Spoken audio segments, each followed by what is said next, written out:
बिस्मिल्लाहिर्रहमानिर्रहीम। अस्सलामु अलैकुम वरहमतुल्लाहि वबरकातुह। Dear students, in the previous class we had studied about cell cycle and I have told you in detail about cell cycle. There are two phases of cell cycle. Do you remember? आप लोगों को याद है कि मैंने आपको बताया था कि सेल साइकिल के दो मेजर फेजेस हैं। कौन कौन से थे? Number 1 interphase and number 2 M phase. और इन दोनों के बारे में मैंने एक शॉर्ट जो है वो डेफिनेशन आपको बताई थी। वो क्या थी? इंटरफेस क्या होता है? पीरियड ऑफ नॉन डिवीजन, यानी इस इंटरफेस के दौरान सेल डिवाइड नहीं हो रहा होता, उसमें ग्रोथ का, सिंथेसिस का और हार्मोन की जो है प्रोडक्शन का प्रोसेस चल रहा होता है। और फिर उसके बाद एम फेज के बारे में मैंने क्या बताया था कि एम फेज क्या होता है? M phase is the period of cell division, यानी एम फेज के दौरान सेल डिवाइड होता है। इंटरफेज में सेल डिवीजन के लिए तैयार होता है, पहले मैच्योर होता है, फिर डिवीजन के लिए तैयार होता है, और एम फेज में सेल डिवाइड होता है। फिर उसके बाद इंटरफेज के भी हमने 3 सब फेजेस पढ़े थे, याद है? G1 phase, okay, S phase and the last one is G2 phase. Okay, तो ये तो पिछली क्लास का एक छोटा सा फीडबैक था। आज आपको बोर्ड पे नजर आ रहा होगा कि हम क्या पढ़ने जा रहे हैं। चैप्टर नंबर 5 का टॉपिक नंबर 2 हम डिस्कस करने जा रहे हैं and the topic name is chromosome. Chromosome is not a new word for you. ये कोई नया नाम तो नहीं है ना आप लोगों के लिए। इससे पहले भी आप क्रोमोसोम के बारे में पढ़ते रहे हैं। तो अब 9th क्लास में इस टॉपिक को खसूसियत से शामिल किया गया है। पहले आपने सिर्फ डेफिनेशन पढ़ी थी, आज आप इसको डिटेल से पढ़ेंगे। ओके, तो शुरू करते हैं। सबसे पहले हम बात करेंगे कि जो वर्ड क्रोमोसोम है, ये नाम कहाँ से आया और किस तरह पड़ा। तो एक साइंसदान था, German biologist Walther Flemming. Walther Flemming, या शॉर्ट लिखा हुआ है, सिर्फ फ्लेमिंग लिखा हुआ है, complete name is Walther Flemming. उसने 1882 में अपनी स्टडी के दौरान जो है वो सेल में कलर्ड पार्ट को देखा और उसने उसके रंग की वजह से उसका नाम रख दिया क्रोमोसोम। क्योंकि क्रोमोसोम की जो वर्डिकल मीनिंग है वो है कलरफुल बॉडी। क्या है? कलर्ड बॉडी या कलरफुल बॉडी। तो उसी को मद्देनजर रखते हुए वाल्टर फ्लेमिंग ने ये नाम रख दिया क्रोमोसोम। लेकिन बाद में जब स्टडी किया गया डिटेल में, आप जानते हैं कि उसके बाद 1935 में इलेक्ट्रॉन माइक्रोस्कोप इन्वेंट हुई। तो जो सेल ऑर्गेनील्स हैं उनको बहुत डिटेल से देखा गया इलेक्ट्रॉन माइक्रोस्कोप के जरिए। तो पता ये चला कि ये जो क्रोमोसोम नाम दिया गया है ये एक मिसनोमर है। What is the meaning of the word misnomer? Misnomer क्या होता है? मिसनोमर का मतलब है कि इनकरेक्टली नेम, ठीक है, यानी बस एक गलती से नाम दे दिया गया। उन्होंने देखा था चीज तो सही देखी, लेकिन उन्होंने शायद कोई स्टेन इस्तेमाल किया था, उसकी वजह से कलरफुल नजर आया, तो इसका नाम क्या रख दिया गया? क्रोमोसोम। लेकिन बाद में ये देखा गया कि ये तो कलर्ड पार्ट है ही नहीं, बल्कि ये कलरलेस होते हैं। क्रोमोसोम कैसे होते हैं?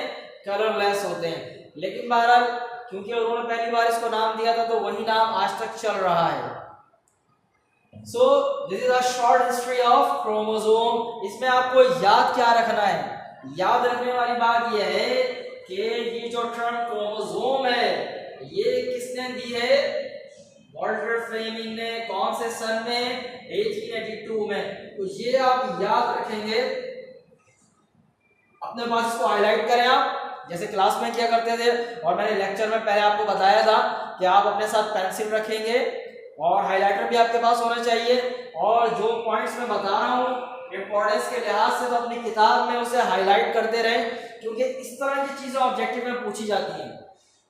और इस साल जो बच्चे बायो पढ़ रहे हैं, क्योंकि किताब नई है तो नई चीजें हैं, नई इंफॉर्मेशन है जो पेपर में शामिल होंगी, तो अनप्रिडिक्टेबल है, कुछ भी पेपर में आ सकता है ऑब्जेक्टिव के तौर पर, शॉर्ट क्वेश्चन के तौर पर।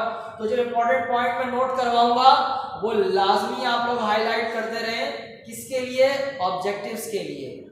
सही, तो आप इसे हाईलाइट करेंगे। हिस्ट्री में सबसे इंपॉर्टेंट चीज क्या है कि किस साइंसदान ने, बायोलॉजिस्ट ने इसको डिस्कवर किया था? वाल्टर फ्लेमिंग ने। ओके, कौन से सन में? 1882 में। तो so this is the short history of chromosome. Now we are going to discuss the definition of chromosome. Chromosome की डेफिनेशन आप पहले भी पढ़ते रहे हैं, उसी में बस थोड़ा सा हमने कुछ मॉडिफिकेशन कर दी है। Okay, what is the definition? Chromosomes are thread-like structure appear at the time of cell division in specific number. They contain genes. दोबारा सुने, chromosomes are thread-like structure appear at the time of cell division in specific numbers. They contain genes. Chromosome क्या होते हैं? Chromosome thread like structure है। क्या है ये? Thread like structure. Okay, लेकिन सेल में हर वक्त क्रोमोसोम नजर नहीं आते। ठीक है, सेल में हर वक्त क्रोमोसोम विजिबल नहीं होते। क्रोमोसोम सिर्फ उसी वक्त अपीयर होते हैं जब सेल डिवीजन का प्रोसेस शुरू होने वाला होता है। कब अपीयर होते हैं भाई? जब सेल डिवीजन का प्रोसेस शुरू होने वाला होता है। तो ये भी आप याद रखेंगे कि क्रोमोसोम जो है वो हर वक्त सेल में विजिबल नहीं होते। तो फिर इसकी जगह क्या होता है? क्या ये अचानक सेल में आ जाते हैं? अचानक सेल में आ जाते हैं? नहीं, अचानक सेल में आ नहीं जाते। अपीयर का मतलब होता है जाहिर हो जाना। इससे पहले न्यूक्लियस के अंदर जो चीज मौजूद होती है उसे हम क्या कहते हैं? आपको 8th क्लास में बताया गया है, क्रोमैटिन नेटवर्क। ठीक है, एक जाल होता है डीएनए का बना हुआ, क्या कहते हैं उसे? Chromatin network. ओके, तो उसी क्रोमैटिन नेटवर्क से ही ये बनते हैं, क्या? क्रोमोसोम। और उसके बाद अगली चीज क्या लिखी हुई है? In specific numbers. अभी आपने चैप्टर नंबर 3 में आपने पढ़ा था ग्रुपिंग ऑफ एनिमल्स के बारे से, टैक्सोनॉमी के बारे में आपने पढ़ा, साइंटिफिक नेमिंग, और वहां आपने स्पीशीज के बारे में पढ़ा था कि और लिविंग ऑर्गेनिज्म के डिफरेंट स्पीशीज हैं। तो हर स्पीशी में क्रोमोसोम अलग-अलग नंबर्स में होते हैं, इसीलिए यहाँ लिखा गया है इन स्पेसिफिक नंबर। मखसूस तादाद में होते हैं ये हमेशा। एक फिक्स क्वांटिटी है, एक लिविंग थिंग के जितने भी सेल्स हैं उसमें तमाम के तमाम क्रोमोसोम एक बराबर होंगे। सही है, तमाम सेल में क्रोमोसोम की तादाद बराबर होती है। मतलब इंसान एक स्पीशी है, एक लिविंग ऑर्गेनिज्म है, तो इसके हर सेल में क्रोमोसोम की तादाद स्पेसिफिक नंबर में होती है, मखसूस में होती है। ऐसा नहीं होता कि किसी में ज्यादा हो किसी में कम हो। याद है ना हमने इंसान के बारे में क्या बताया था? कितने क्रोमोसोम्स होते हैं? 46। तो इंसान के हर सेल में गैमीट्स के अलावा जितने भी सेल्स हैं सब में क्रोमोसोम की तादाद सेम होती है। तो हर स्पीशी के लिहाज से ये स्पेसिफिक नंबर में अपीयर होते हैं, जाहिर होते हैं।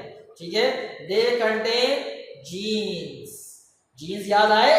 अभी आपने 9th क्लास में पढ़ा था chapter number 4, sorry 8th class में चैप्टर नंबर 4 पढ़ा था, बायोटेक्नोलॉजी। वहां आपको जीन्स के बारे में बताया गया था। ठीक है, जीन्स। ओके, मजीद पढ़ेंगे इसके बारे में इंशाल्लाह, आगे इसके बारे में तफसील से डिटेल आने वाली है। जीन्स में सिर्फ इतना सुन ले जो आपने पहले पढ़ा है, ये स्पेसिफिक कैरेक्टर्स को कंट्रोल करते हैं लिविंग थिंग्स में। ओके, तो क्रोमोसोम की डेफिनेशन दोबारा से सुने। Chromosomes are thread like structure appear at the time of cell division in specific number. तो यहां तक इसकी डेफिनेशन है। सही, यहां से और यहां तक डेफिनेशन है। ये थोड़ा सा इसके बारे में नॉलेज है, इस पर जीन भी मौजूद होते हैं। सही, अब अगली बारी है स्ट्रक्चर ऑफ क्रोमोसोम के। क्रोमोसोम कैसे होते हैं? माइक्रोस्कोपिकली उनको देखा जाए, माइक्रोस्कोप के जरिए देखा जाता है तो किस तरह नजर आते हैं, क्या शेप होता है? तो chromosomes are rod like in shape. ये आप देख रहे हैं, बड़ा सा क्रोमोसोम मैंने बनाया है। सही, तो ये रॉड लाइक होते हैं, इनका शेप कैसा होता है? और rod like. Okay, they have 2 parts, 2 parts होते हैं इसके। Number 1 arms and number 2 centromere. Number 1 क्या है? Arms and number 2 centromere. अब तस्वीर की तरफ आ जाएं। आर्म्स क्या है? ये जो आपको नजर आ रहे हैं ना, ये रेड कलर के मोटे मोटे से, दीज आर कॉल्ड आर्म्स, क्या कहते हैं इन्हें? Arms. And what is centromere? ये सेंट्रोमियर है। क्या है ये? सेंट्रोमियर। तो क्रोमोसोम के कितने पार्ट्स बताए हमने आपको? There are 2 parts of chromosome. Number 1 arms, okay, and number 2 centromere. Excuse me. The third point is chemically they are made up of DNA and histones. Chemically chromosome किससे बने हुए होते हैं? इनकी केमिकल कॉम्पोजिशन क्या है? ये DNA से बने होते हैं और उसके साथ साथ क्या होते हैं? हिस्टोन्स। DNA आपको याद है DNA क्या होता है? DNA पहले पढ़ाया जा चुका है। ओके, क्या होता है? Deoxyribonucleic acid. क्या है? Deoxyribonucleic acid. और हिस्टोन क्या है? ये आपने पहली बार सुना है। हिस्टोन का वर्ड आपने पहली बार सुना है। Actually histone are protein. क्या है ये? प्रोटीन मॉलिक्यूल है जो डीएनए के साथ साथ लगे होते हैं। मैं इसके साथ यहां लिख रहा हूं ताकि आप लोगों को याद रहे।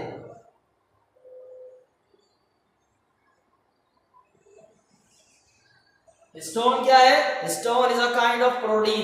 तो केमिकली क्रोमोसोम जो बना हुआ होता है वो किससे बना होता है? डीएनए से बना होता है और उसके साथ साथ उसमें क्या अटैच होता है? Histone protein. ठीक है, histone is a kind of protein. Structure में हमने क्या क्या पढ़ा एक बार फिर देखिए। Chromosomes are rod like in shape. किस शेप के होते हैं? रॉड लाइक होते हैं। दे हैव 2 पार्ट्स, 2 पार्ट्स होते हैं इनके। क्या क्या है वो? आर्म्स और सेंट्रोमियर। ये सेंट्रोमियर को याद रखिएगा, अभी आगे इसके बारे में मजीद पढ़ेंगे। उसके बाद chemically they are made up of DNA and histones. सही है, केमिकली किससे बने होते हैं? डीएनए और हिस्टोन से। डीएनए क्या है? Deoxyribonucleic acid. और हिस्टोन क्या है? Histone is a kind of protein. तो साथ साथ इसके प्रोटीन मॉलिक्यूल्स भी लगे हुए होते हैं।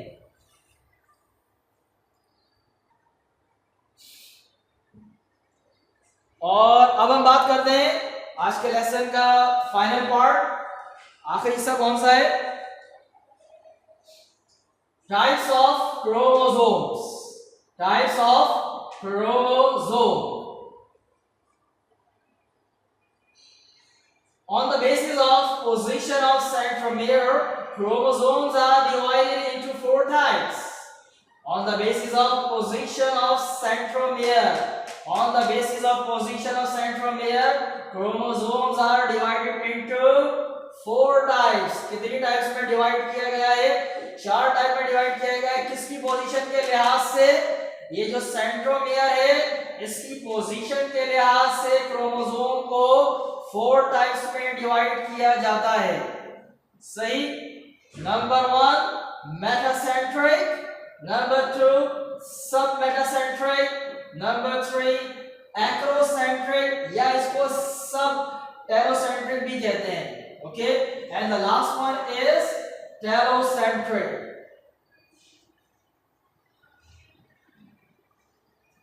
क्या क्या नाम बताए मेरे साथ साथ पढ़िएगा।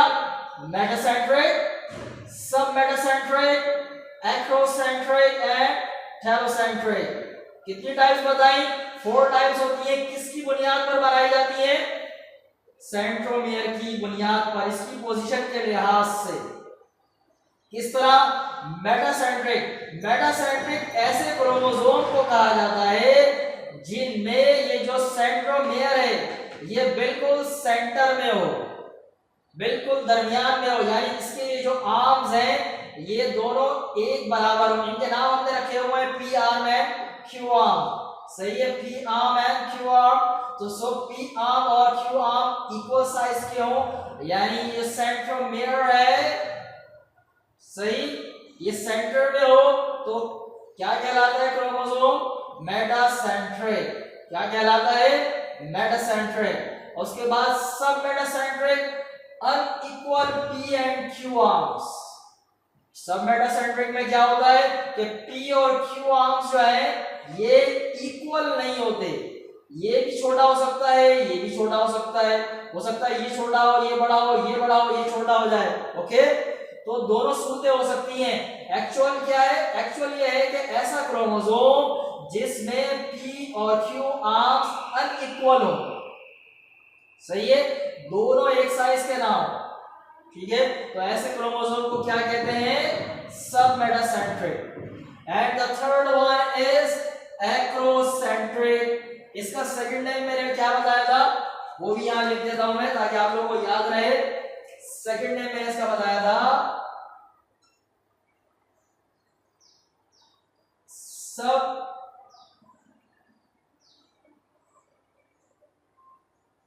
टेलोसेंट्रिक।